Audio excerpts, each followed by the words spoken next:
La France en tête, avec tous les musées qui détiennent tous nos arts, donnez-nous notre art. Donnez-nous notre art. Ça, c'est un grand geste et c'est le début. C'est le début. Nous allons récupérer tout ce qui a été volé.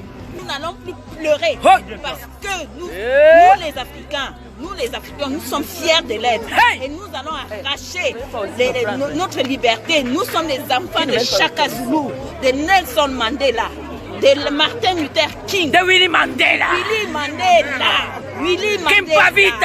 En 1924, un officier français qui s'appelle Presta, c'est un lieutenant, entre au palais des rois Bamoun à Fumane. Il entre avec une colonne de 6 militaires français. Ils sont venus pour déporter le roi des Bamoun qu'on appelait Njoya, Ibrahim Njoya. Ils l'ont déporté pour l'amener à Yaoundé en Siméon. Mais qu'est-ce qu'ils font?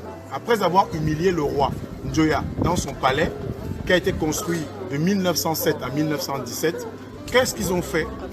Ils ont d'abord profané un certain nombre de lieux sacrés. Chez les Bamoun, on les appelle Mandawam et Mandarop.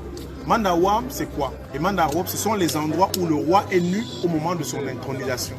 Mandarop, c'est l'endroit où tous les notables qui sont fondateurs du royaume Bamoun se réunissent pour légitimer le nouvel roi.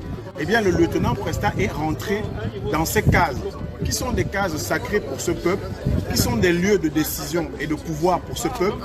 Et ils ont littéralement craché, fait des urines, pissé sur ces objets sacrés. Et qu'est-ce qu'ils ont fait? Ils ont emporté le trône.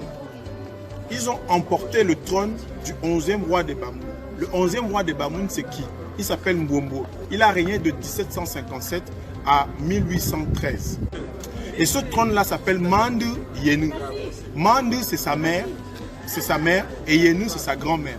C'est-à-dire que le 11e roi des Bamoun, en hommage à sa grand-mère et en hommage à sa mère, a fait sculpter par ses frères Tika de la Damawa et ses sujets Bamoun, un trône qui célébrait sa grand-mère venue du pays Tika et sa mère née en pays Bamoun.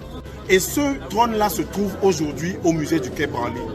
Marcel, mon frère, ma soeur, ce trône-là est aujourd'hui propriété de la France. Comment vous pouvez expliquer cela? Comment vous pouvez expliquer qu'un roi africain, Bombo, au XVIIIe siècle, possède son trône, qu'il fait en hommage et en l'honneur de sa mère et de sa grand-mère? Aujourd'hui, c'est dans les collections de l'État français, mais comme étant la propriété de l'État français. Et cette propriété, le Code du patrimoine dit qu'on ne peut pas céder, c'est incessible, on ne peut pas le vendre, donc inaliénable, et on ne peut pas prescrire dans le moment où il a été acquis en Afrique. Donc il est imprescriptible, il est incessible et inaliénable.